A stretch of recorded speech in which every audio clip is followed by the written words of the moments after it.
FanDuel has provided us with odds to make the playoff and to miss the playoff. These are live right now. You can go look at them. You can bet them. You can do whatever your heart desires with them.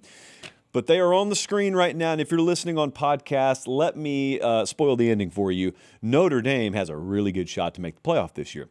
Texas Tech has a really good shot to make the playoff this year. Indiana, shocker, really good shot. Look at the number 4 team there, because this is the first thing that jumped out to me. Miami's got really good odds to make the playoff. I'm going to tell you, I'm not doing bold predictions yet, but on this April 9th, I think Miami will be better this year than they were last year. I don't know if that means they go as far as they do, but I feel really good about Miami.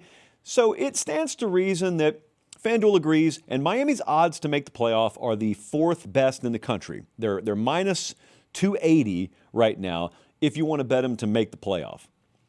That's not what stood out to me. What stood out to me is, look at the rest of the list. Where's the ACC? It's non-existent. I don't want to go as far as to say it's a one-bid league certainty this year, because it's not certain. Nothing's certain, but there is a massive drop-off between Miami and whoever our fine traders at FanDuel think is the next best team in the ACC. That would be, by the way, SMU at plus 430. So minus 280 to plus 430. Louisville behind them, Clemson behind them. You notice, Jesse, I do that thing a lot of times where Bradley has the slider up that I can clearly see, and yet I'm still looking at chicken scratch handwriting that I wrote hours ago and sometimes cannot read. But yeah, and then if you want to really, really get morbid, you go way down the list, and there's Florida State. Now, it may sound like I'm singling out Florida State. I am. Because out of all the Cals and NC States and Dukes of the world, Florida State's mixed right in with them. Florida State was a national championship caliber team a couple of years ago. The rest of them weren't. And so the fall off has been historic. And Florida State earlier today was minus 20,000. They are, to make the playoff, they're plus 1,900 right now. We ran the numbers, Jesse, earlier today when we were plugging it into the little machine. You wanted to just go bet 10 of your own hard-earned American dollars in this economy on Florida State to make the playoff, you'd make a fair amount of money. But today, when we looked at the fact that they were minus 20,000 to miss the playoff, yes, you can bet on that. You would need to bet $2,000 to win $10. So that's where we're starting things off. That's the starting line in Tallahassee this year. What about the SEC? No teams in the top 6. The overall odds, Bradley's showing you conference odds right here, which I'll get to in a second, but the overall odds to make the playoff, the SEC has none of the top 6 teams. Haters will say that means they've fallen off. Homers will say that just means that, well, maybe they'll say there's a bias against the SEC. I think the realist mind will look at it and say, oh, probably just means the league's pretty compressed again this year. Now, again, we haven't played a game, so there's no way for us to really know, but we do have odds to go on. And the odds suggest that, there's no top 6. There's no SEC representation in the top 6. And then there's a little ...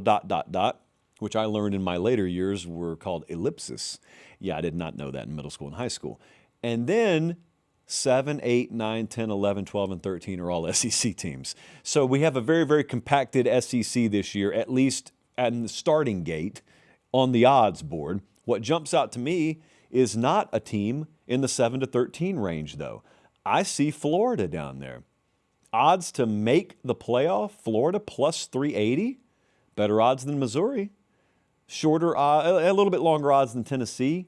But Florida is like, they are not distantly behind what you would call the lead pack. Now, the thing about this pack is you can't really see any separation. Georgia, Texas, LSU, A&M, Bama, Ole Miss. There's not a tier. There's not a cliff like there is in the Big Ten, which I'll show you in a second. So you kind of keep going. Oklahoma, Tennessee, Florida. Then there's, I guess, a fairly substantial gap. And then there's Missouri. Then there's another gap. Then there's Auburn. Then there's another gap, and there's South Carolina. But Florida stood out. And then I also, if you want to talk about how compressed the SEC is, at least in the FanDuel odds, Florida has the 9th best odds out of the SEC teams, but their odds are better than SMU and Brigham Young. Those are the number 2 teams in the ACC and the Big 12, respectively, just to give you a little bit of an idea there. Mississippi State's plus 3,300 to make the playoff. There are 6 Big Ten teams with worse odds than that. So there are multiple Big Ten teams with better odds than the highest SEC team. There are several more Big Ten teams with worse odds than the lowest SEC team. Compacted. Very, very compacted. In the Big Ten, I think there is money to be made. Realistically, there's money to be made everywhere here, but in the Big Ten especially, there are very, very clear tiers. Again, this is at the outset of the season, and then the season will play itself out. Indiana, best odds in the Big Ten, minus 330 to make the playoff. Oregon, right behind them, minus 270 to make the playoff. Ohio State, third in line, very, very comparable, minus 240 to make the playoff. All right, then that's the end of Tier 1. Then you have Tier 2. This is where there's money to be made.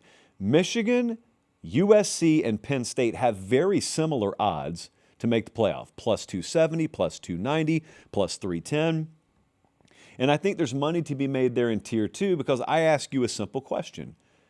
Do you think that the Big Ten is only a 3-bid league?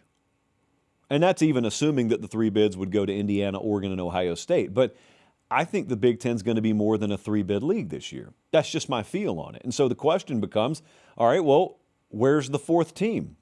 At the very least, where's the 4th team? And then if we really wanted to have fun, and that is what God invented spring for, after all, I could put together a really solid argument for either of those 3 teams making the playoff. I could easily sell you. If you gave me 3 or 4 minutes, I could sell you on Michigan. Quick 5-second timeout. Check and make sure you're subscribed to the channel. It keeps it free. We love you. All right, back to the show.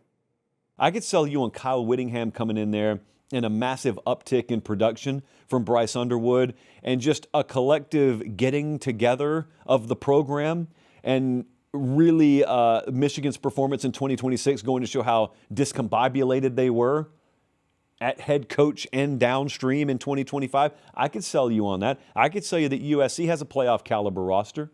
I could sell you on Maave and a third-year quarterback under Lincoln Riley. And if wide receiver is really going to be one of our biggest concerns there, I just refuse to think that's going to be a big concern, wire to wire for them. They get a really, really good entry point to the season. They get Oregon in the Coliseum. They get Ohio State in the Coliseum. And I could tell you on Penn State, really I don't have to say anything other than schedule, but I could also tell you this is Rocco Becht in his 9th or 10th year starting at the quarterback. Yeah, 4th. Oh, wow. Metric system, 9th or 10th year. He doesn't have to learn a new system. Very familiar. A lot of that team's familiar. Matt Campbell's coming into State College, and they are, I think, sort of not a turnkey national title contender, but that is a turnkey playoff contender because of this schedule. I could sell you on any of them, and they all have plus odds. The Big 12. We need to talk about the Big 12. This is not your Meemaw's Big 12. Your Meemaw's Big 12 was a Big 12 where you could finish last one year and first the next year. And like many things, they have changed massively in the Big 12. The SEC, from a structural standpoint, looks way more like the Big 12 used to look than the Big 12 does. And it's because of Joey McGuire. Joey McGuire has ruined the Big 12. I hope he's happy. I don't know how he sleeps at night. Probably with a pillow and a comforter and a chapter or 2 of a book. But look at that, minus 370 to make the playoff. And then it's Brigham Young and Utah, miles and miles and miles behind them. Just to give you an idea of how this stacks up with all the teams in the country, Texas Tech has the 2nd best odds to make the playoff. Brigham Young is 19th best. Utah is 21st best. So kind of like with the Big Ten, I'll ask a question about the Big 12. Do you think this is a 1-bid league? Or do you think it's a 2-bid league? If you think it's a 2-bid league, there's a ton of money to be made here. Because Texas Tech is, I assume, in. And then you got to figure out, is Houston going to make the leap with Willie Fritz? Or is one of the teams from Utah out there, Brigham Young, Utah, are they going to be the one that grabs the spot? I personally think that's one of the most fun Easter egg hunts in this entire equation right now, is finding out where the value is. Is there a second playoff team in the Big 12? I think it's Brigham Young. Hear me out. I'm just telling you where I put my money today. I bet Brigham Young to make the playoff today. That is not equal to a prediction that they're going to make the playoff. I just think there's really good value on them to make the playoff when I have head coach returning, in-demand head coach returning, quarterback returning. I think they get a little bit of a subconscious sympathy vibe from the committee in 2026 because, right or wrong, some people think they got boxed out last year. There is a Notre Dame home game. Some people will say they have to play Notre Dame. I say they get to play Notre Dame because they get them at home. It should be a knife fight at worst. At best, maybe they pull an upset, but even if they don't, it'll be competitive. I think it will. And they don't play Texas Tech in the regular season. They're top 20 in returning production. That right there profiles as a lot better playoff potential resume than 19th overall. So, they alleged a lot of things about this show as it relates to BYU last year.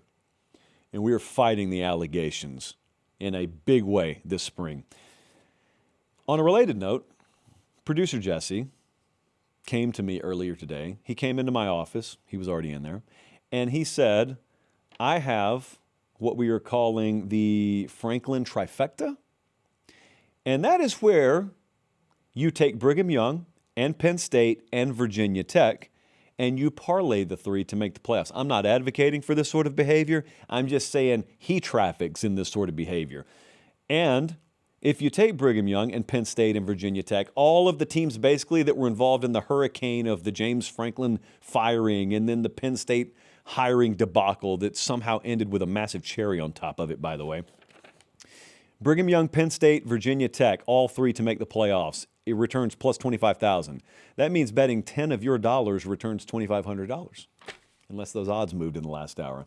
But that wasn't the sickest thing Jesse did today. The true sicko move, one of the sickest I've seen in the modern era, was he comes in and he says, hey, got a 17-team parlay to bounce off of you. I said, go on. He thought I meant continue. I really meant walk out of the room. Don't come back in the room. And then he had Bradley make this ungodly graphic. And this is a 17-team parlay. This is to miss the playoff, right, Jesse? Yeah, so there is not a top 20 team here, okay? So for this to work out, and really I would argue even if he wins, he's a loser ultimately in this equation. But if this hits, all we need to have happen is Clemson to miss the playoff, and South Carolina to miss the playoff, and Virginia and Arizona State and Kansas and Vanderbilt and Kentucky. We're halfway there. UCLA needs to miss the playoff. Arkansas, Cincinnati, Colorado, Iowa State, Minnesota, Mississippi State, and Stanford. Where could it go wrong? I can't even believe FanDuel's offering this. Where does it go wrong? So that very, very simple, straightforward, in-your-face 17-team parlay for teams to miss the college football playoff, that returns right at 1-to-1. You go bet $30 on it, probably win about $30 on it. Did you add Syracuse at the bottom? So Syracuse is also going to be added into this. Oh, I get it, because we couldn't fit them on the graphic. So we had to leave one school out. You Fran Brown, anti-Fran Brown stance that we've taken here.